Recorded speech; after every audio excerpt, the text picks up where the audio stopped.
This is Project Management for You.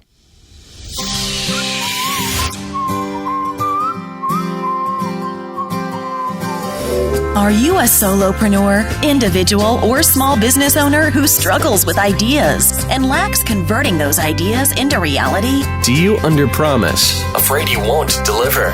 Learn the least you need to know to start your path of turning ideas into reality and delivering on your promises. Each episode is designed to help you get things done. Welcome to Project Management for You with Cesar Abade. Well, hello everyone, and welcome to the 7th episode of the Project Management for You podcast series. I am Cesar Abade, your host, and it is great to have you here once again. On this show, I bring you my conversations with the best project managers I know as we try to break down and explain project management to you so you too can start turning your ideas into reality, delivering on your promises, and getting things done. Now, this is the way that the business world does it. It's not guesswork. It's tried and true. Now, using my own experience as a project manager and being in project management for over 10 years, and also borrowing from a lot of the insights I'm gathering here with this series, I am writing a book called Project Management for You. And if you've been listening to the show, you know all about that by now. Well, as this series airs, be sure to visit projectmanagementforyou.com to check out the crowdfunding campaign I'm running to help me with the costs of self-publishing. And this campaign is going to run for most of the month of October, ending on November 1st, 2014. So if you're listening during this time, I'd really appreciate your support. Many of you has supported me already in that campaign, and I thank you for that. If you're interested in learning more, just visit projectmanagementforyou.com for more details.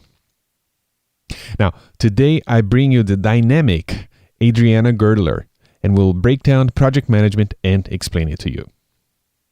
Adriana Girdler is one of Canada's foremost business efficiency and project experts. Armed with a Lean Six Sigma Black Belt, Project Management Designation PMP, and over 20 years of experience in project efficiency and process improvement methodologies, she launched her company called Cornerstone Dynamics in 2008. Adriana has worked in various industries, including pharmaceutical, education, nuclear, and natural resources, just to name a few, leading companies to improve what they do, how they do it, and their bottom line. Adriana is an entrepreneur, executive coach, professional speaker, facilitator, and author of Efficiency Matters and Spark Shift book series about productivity, empowerment, and efficiency. She has been featured nationally here in Canada in the Globe and Mail paper, on 680 News Radio, and published in numerous industry and association magazines throughout North America. Adriana is passionate about improvement and efficiency in both people and organizations. Today's special guest and project manager extraordinaire is up next. Hello, Adriana. How are you? I'm fine, Cesar. How are you? I'm doing well. It's good to talk to you again. We met in person for the first time a few months ago when I stopped by and we had a cup of tea there at your office. And you are doing some fantastic work as a project manager and in project management, and you have a blog, you're on social media, you're doing some great work, and you have good ideas and opinions about this topic. So I thought you'd be a perfect guest to be here today. So thank you. Well, thank you. I really appreciate it. It was great finally meeting you live after all the tweets we've gone through. I know. There's lyrics to a song right there. Exactly. I'm gonna write that down right now. Who knows? Might be the next big hit. After all these tweets, we finally meet. Exactly. Happening. Very cool. So, Adriana, as I said, you are a project manager. You are neck deep in the industry. You do that for a living. You're an efficiency expert. So how would you describe project management or define project management to the layperson? You know, it's a great question, and I'm really glad that you're asking it, because I think everybody has a different definition. And project management, what I see over and over again when I go into organizations with my own company is that a lot of people don't think of project management as a skill set and a set of tools. And that's how I define project management. It truly is a skill set.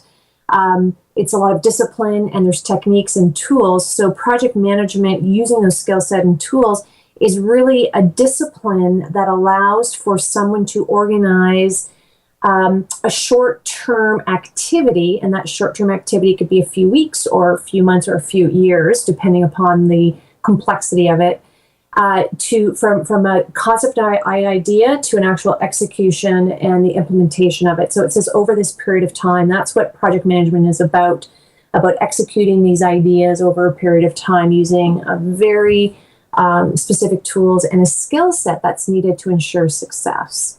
Mm-hmm. How's that for an answer? That's perfect. Because I know there's going to be a lot of people listening to this right now who have an idea in their mind. They have an idea maybe for a service, for a product, or they have a small business and they want to, I don't know, they want to move into a new space, or they want to hire someone, or they want to start a new line of services and products. And all these things are projects. And yeah, I agree. And I find that sometimes, and I was there too, we feel intimidated by the complexity of things. So what is the least people need to know about project management to start on this path of turning these ideas into reality?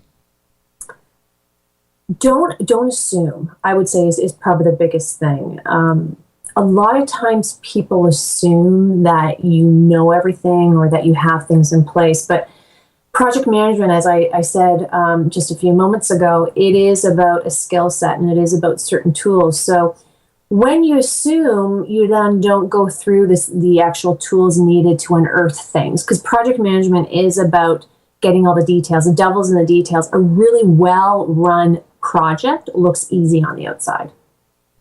So if anything, if anyone is going into a project, whether it's a project or, as you mentioned, when you said product or service, I know a lot of people, we do brand planning, and that's project management, in my opinion. It is, don't assume, look at all the details, and that is so critical for your success. So I would say, if you're going to do anything, is be detailed and don't assume everybody knows what they're going to do. Really lay it out for people, because when you're the project manager, that is your job. Your job is to be that common thread amongst everyone and everything, and to give that macro perspective to ensure success. Mm-hmm. So when you're looking at a project and you decide, okay, we need to break this down into smaller parts, then are you saying we should just be as detailed as possible and try to cover every single aspect of every single part of this project and have that documented somewhere so we can make sure nothing is left behind? Definitely. I've come across lots of projects where I've had clients bring me in to a project that's already existing. In fact, that was my legacy when I worked for corporations and was a project manager. I was the cleanup crew. So people would start a project and they'd be into it, and then they didn't do their due diligence. They didn't look at the details. It's all about the planning part, right? I mean, if you kind of think about painting a room, it's really easy to get a can of paint and just slap it on the walls. The result immediately may like, wow, what a change, what a difference. But if you took latex paint and you put it on oil paint, it's going to start peeling off, right? It's kind of those details. It's behind the scenes stuff, which is so critical that I find people forget. Mm-hmm. All right, so that's an awesome thing to keep in mind, is the complexity. Make sure that we pay attention to details. Do you believe that there are stages besides the front end part where we discuss all the details, but are there stages of bringing an idea to reality? And if there are, what do you think they are? Definitely. There definitely are stages to any project. Mm-hmm. And as I said, whether that's, as you well said, whether it's a service, whether you're moving, is, and it's actually in line for those people that don't know project management that well. Our governing body, PMI, where we get our designations from, they have a kind of the golden book that we all go by. It's called the PMBOK, and they talk about 5 initial stages. And those stages I find to be true in any scenario. So whether you're, moving offices, that's a project. Whether you're doing something really complex like installing a brand new manufacturing line and you have multiple machinery, or whether you're marketing a brand new product and it's going to launch, I find the commonality of these stages are all the same. And the first one is initiating, right? It's the ideas themselves. We have an idea of what do we have to do. We need to get everybody on board. The next one is planning. This to me is really critical because the devil's in the details, and I personally spend so much time in the planning stage, which can sometimes go against what corporations want because they want things immediately, right? But it's so critical. If the planning is done really well and the devil of the details, you unearth everything and you see it for what it is. And again, there's so much more to go into from that perspective. It just makes life so much easier. Then there's executing. To me, that's the easy part. I mean, once I got that all ready to rock and roll and everybody knows what they're going to do and they have their task, it's just the execution of it. You start the process of your project. Monitoring and control, again, that's probably the fourth stage that's out there. And that is as things come along, it's called life. Things change. So you're just monitoring and controlling and making sure that you're still within, what you said you were going to do. And then the last one is the closing, which is really important, which is, are you sure that whoever you were delivering the project for, are they happy with it? Has all the training occurred? Is everything sustained well? And did you end everything off to congratulate everybody on what's going on? So that's, I see the traditional stages of project management, the stages that are in any type of project you can do. Mm-hmm. Yeah, that's textbook, correct? It is textbook, but it's so true. It is true. Like it doesn't matter the complexity. If it's a couple different, they all go through the same thing. Now, you may not use the same amount of documentation. Mm-hmm. You may not have as big of a team, right? Depending on the complexity, but you always go through those stages. Beautiful. Yeah, sometimes that's what's tested and true. It's the best approach, and this is definitely tested and true. Oh gosh, yeah. To death sometimes. Yeah. All right. So as you mentioned there, each one of these stages, let's say planning and executing and monitoring, controlling, closing, initiating, they all, if you go through the textbook, there's a lot of tools, techniques that we can use to help us through those stages. So if you could recommend, and I'm sure you would agree that this is all kind of overwhelming to someone who's starting to think about managing a project and they don't have the training. So if there is one technique from the project management world that you would recommend to the masses, what would it be, and where can we learn more about it? I wouldn't say it's a technique. I would say it's a must-do. It's in our lingo, Cesar, as you know, we call it stakeholder management. So I've seen a lot of projects, big and small, fail because people who were touching the project, who were either the customer, people within the project who were helping execute it, managers of those people, or whomever it may be, we call those stakeholders, people who have invested interest in what's going on. They were not properly communicated with, or expectations were made and assumptions were made and they weren't cleared up. So, I find, yes, you need detail. Yes, you need documentation. Yes, you need discipline. You need a team. You need all that stuff. But you can have all that stuff. But if you're operating in a silo and you're not communicating with all the stakeholders involved, your project will fail, no matter how well you plan it. So I think, if anything, before you start, make sure you have everybody on board. Make sure they all know the expectations of it. Make sure that, you're constantly in communication, and make sure you know who your stakeholders are. I mean, one of the tools and techniques I use a lot when I start a project, and it's a very good tool and you can get on the internet. It's called a SIPOC.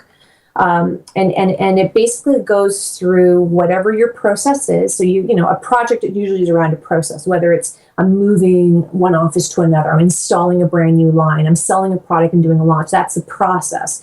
So you kind of lay out the process, and then you have your inputs and your outputs, and then you see the stakeholder who's involved with those inputs and outputs. And you start mapping that out. So you as a project manager, even if you just did that, you start to see who's really involved in this, and you get all the right people involved. And when they're all involved in the beginning of a project stage, particularly in initiation and in planning, it is amazing how successful your project will be. And to me, that's the biggest thing we forget. We're given a task, we go ahead and run with it, and then we're done it, and then we can't understand why Susie and Bobby in the other department are upset with the things that we did. Well, wait a minute. I did this project for you. Well, yeah, but you didn't include me. You didn't ask me. You know what I mean? Mm-hmm. And that's a common problem I see over and over again is we're not including the right stakeholders and getting their buy-in up front. And we make a lot of assumptions with them. So that if you want success, get people involved who are going to be touching that process. And a SIPOC is a great tool. And again, you can go on the internet and just type in SIPOC. SIPOC, it's an acronym. And you can do that. And obviously with stakeholder management, communication is critical throughout the whole project. Charters are great. That's another tool. Again, you can look up charters. And it just kind of outlines the expectation around things, and you pass that off to the stakeholders so everybody's on the same page. I've had projects stop because we've done charters and people made assumptions, and as soon as they got the charter, they realized, whoa, this is not what I was thinking, and then we had to renegotiate everything. So, which is great to do that in the beginning and not halfway through a project. Mm-hmm. So communicate to make sure everybody's on the same page. Yeah. And very good. And manage everybody who's involved in it. And don't assume, because you'll be, if you don't really look at who your stakeholders are, you will miss people. And then those people will be upset because you're going to do something that's really going to impact on them. And you know, it happens to every project manager. We've all done it, right? Mm-hmm. Where we've missed a stakeholder because we didn't do the initial work up front, which is kind of my original point, right? It's all about the devil's in the details and don't assume. Like, do all that work up front so that you can ensure the execution part is easy. Yeah. And the worst thing is when you're ready to cut that ribbon and then you hear someone say something and you start thinking, oh my goodness, this is not what we should be doing. Yeah, exactly. I've definitely have seen companies go into projects where you're thinking, oh my God, I know you've invested millions of dollars, but you really need to cut this cord and you need to cancel. Yeah. But ego gets involved, right? Which is the unfortunate part. So, but as a project manager, that's our job, right? Yeah. That's my personal philosophy. It is our job, which is why I say project management, if you're going to do it, and if you're thinking of putting someone on a project, and if it's really a large scale one, really get a professional to do it. It's kind of like an engineer. You wouldn't, get someone who's not an engineer doing engineering work. So why would you, particularly for a complex project, not get a project manager in order to look at it? And if you don't have project managers, yes, there are a lot of skilled people out there who do not have their PMP. Then you need to educate people on the process. It's a process. It's a discipline. There's tons of amazing tools out there. Mm-hmm. Yes, I find that some people have a natural tendency of being good at managing projects without any training, and usually these people are, they tend to be really successful in life, and you wonder why. They have this knack for doing project management. They don't even know what that is, but they know how to do it. But I do believe that if you can study, you can learn, and you can also learn and be good at it, even if you don't have the natural tendency, and that'd be me. The poster child of that philosophy there. I couldn't really do anything, finish anything. I was unreliable until I ran into project management and really, really changed my life. So that's why I'm passionate about it. That's why I'm doing this. You're very good at it. Thank you. Sorry. Okay. So on that note of having, when you mentioned stakeholders, people who are affected by the project, managing projects usually will mean that you're going to have to work with other people. At the very least, even if you're just you don't have a team, at least, let's say if you are a solopreneur, at least you need to deal with your clients, and those they are people too, So let's say, let's say that you do have a team and you want to delegate to other people. What is the best way to know when and what part of the project to pass on to other people? And do you have any tips on how to do that effectively? Yes, I do. I'm a big collaborator. I really feel success comes through collaboration. And as a project manager, your success is never because of what you do, it's what your team does. And the same as you said with failure, right? So it's your job just to keep everybody on track. So from a project management perspective, during initiating, you get some key stakeholders, usually senior executives, involved to ensure that's all done. But it's in the planning stage. I get everybody involved in my planning stage. That's probably because I do a lot of facilitation, and I've learned with facilitation, one of the golden rules as a facilitator is that you never do the work that the participants can do for themselves, because you need buy-in and ownership. So I've taken that to heart on many things, and it's so true even with the efficiency work that I do. I never do the work that the people themselves can do because you need buy-in and ownership. And it's the same thing with the project. When you have a team, they have to feel like they own it, because as a project manager, as you know, Caesar, we get the joy of managing so many people and processes and budgets and timelines, yet no one officially reports to us. Yep. Right? So we have this additional amazing skill set of being able to convince people that the project they're working on with us is critical and that they have to move forward and they have responsibilities with that. Now, it's easier to do when they directly report to you, but as you know, we don't have any direct reports. So how do you do that? I do that through collaboration. So in my planning stage, I actually do a workshop where the work breakdown structure, which is a tool that we use in project management, which kind of is like a hierarchy chart, and you can look that up, type in work breakdown structure. And again, you'll find that everywhere on the internet. And I use that tool, that hierarchy tool, to pull out the big bucket areas that we have to work on for a particular scope of the project that we have. And then I also break that down with the team. So I in advance of, I kind of figure out who I need. And there's sometimes in these work breakdown workshops that I do, I find out that I forgot someone, because it comes through all the tasks that there's this other element that's in there, right? So even with all the stakeholder management you can do, doing these additional activities is going to ensure that you really flush everything out. So with that, they come up with all the tasks, they start putting responsibility and timelines. Now I take all this information and I clean it up, right? So like my job is, paper documentation, cleaner upper, timeline manager, making sure things aren't overlapping. And again, I take things from a macro perspective. And when I do that and I bring the team in so early at that stage and they're part of that process, it makes life so much easier for everyone. They've already have ownership. They've already agreed. They've come together as a team, even though officially we haven't, had the, team meeting yet, the kickoff, which has everything presented to them. Because right now they're part of that planning stage and they're helping me out by planning it out, and they know what's coming down the pike.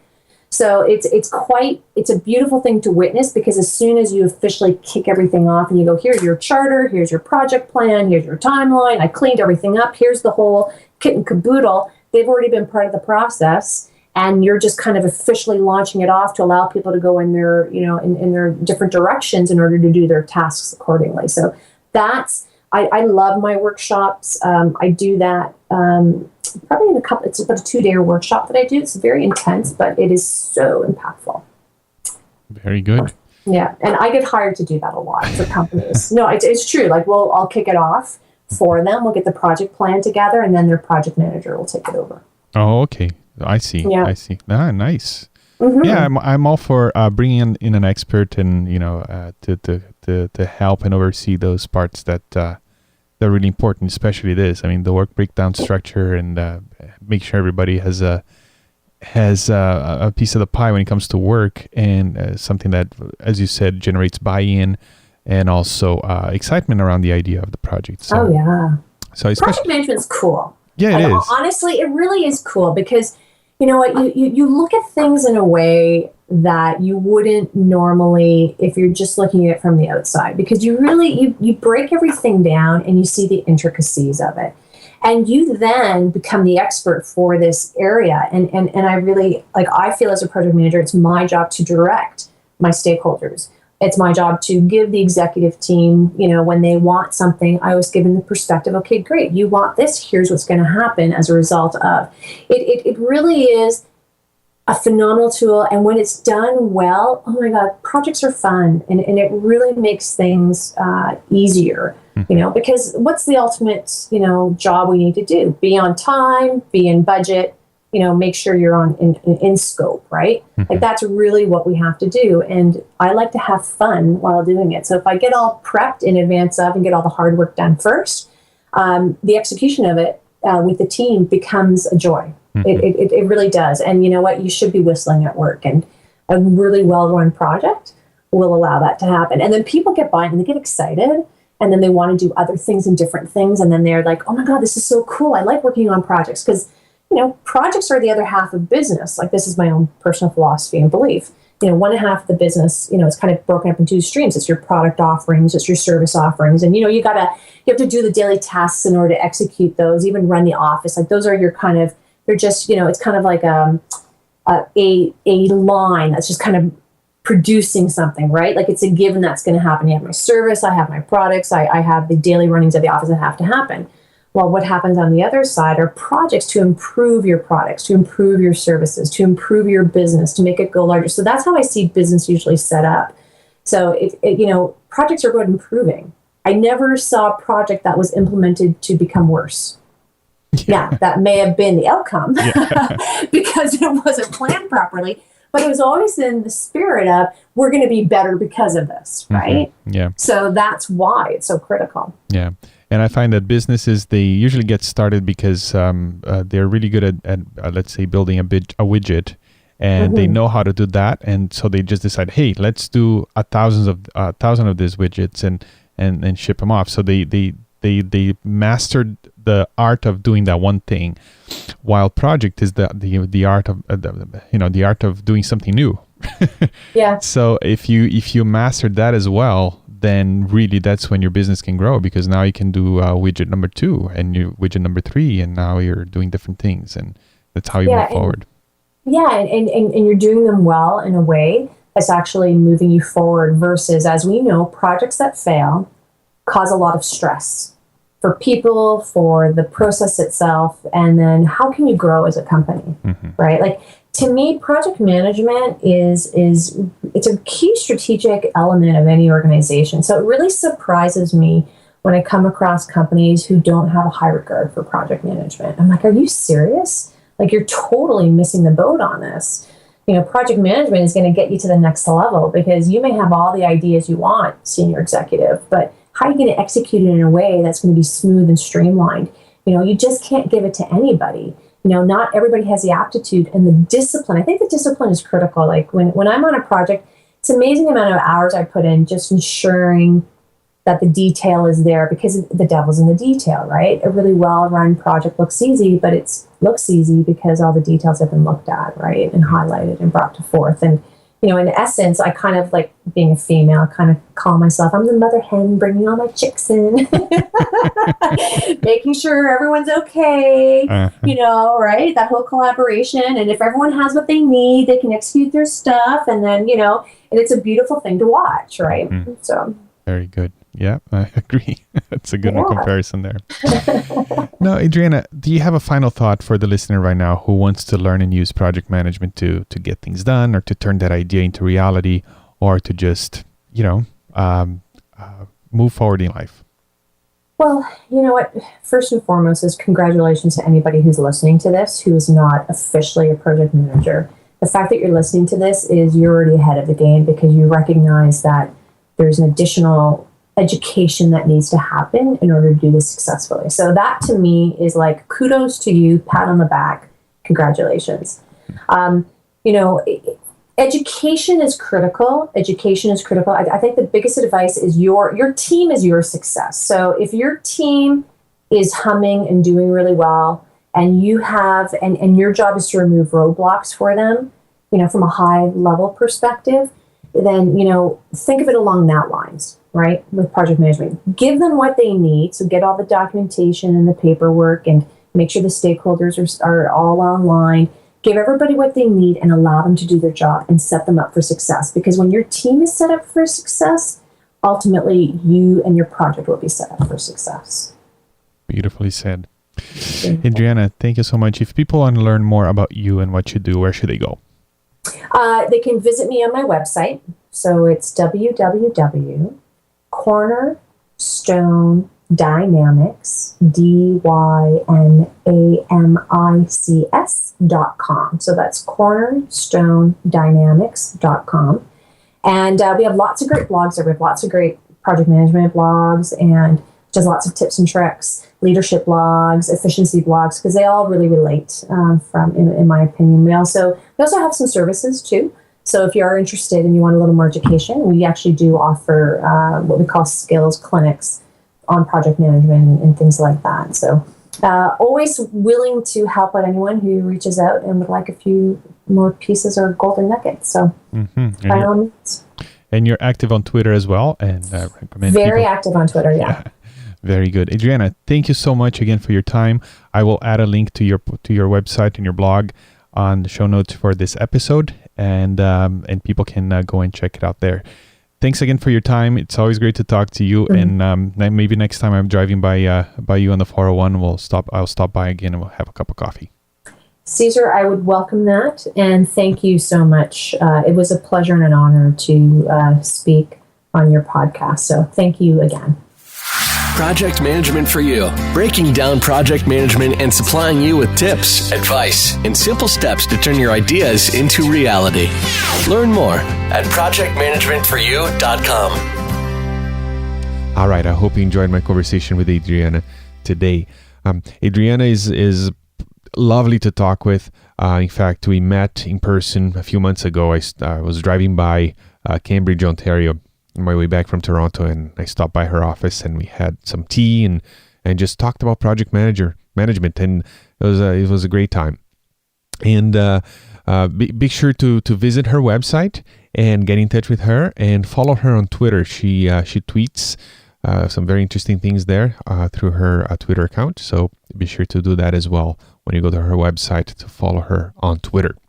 Now, if you enjoy what you're hearing here and would like to go deeper, maybe get a step-by-step approach to using project management to start turning your ideas into reality and delivering on your promises and getting things done, again, head on over to projectmanagementforyou.com and consider backing this project. A lot of the information I'm gathering here is I'm going to be using as research as I finish writing this book. So again, projectmanagementforyou.com. If you are listening to this episode between October 2014 up until November 1st, 2014, you'll be able to back the campaign and help me publish the book. If you are listening to this way into the future, projectmanagementforyou.com will take you to a page where you can actually purchase the book and learn more about this series and get all the show notes for each of the episodes. So that's it for today. Have a great day, and I will talk to you next time. And until then, remember that life is a project and you are the manager. Ciao, ciao. Thank you for listening. Tune in next time for more inspiring interviews and key information to help you get things done. Want to learn more? Go to projectmanagementforyou.com and order Caesar's book, Project Management for You. Your path of turning ideas into reality starts now.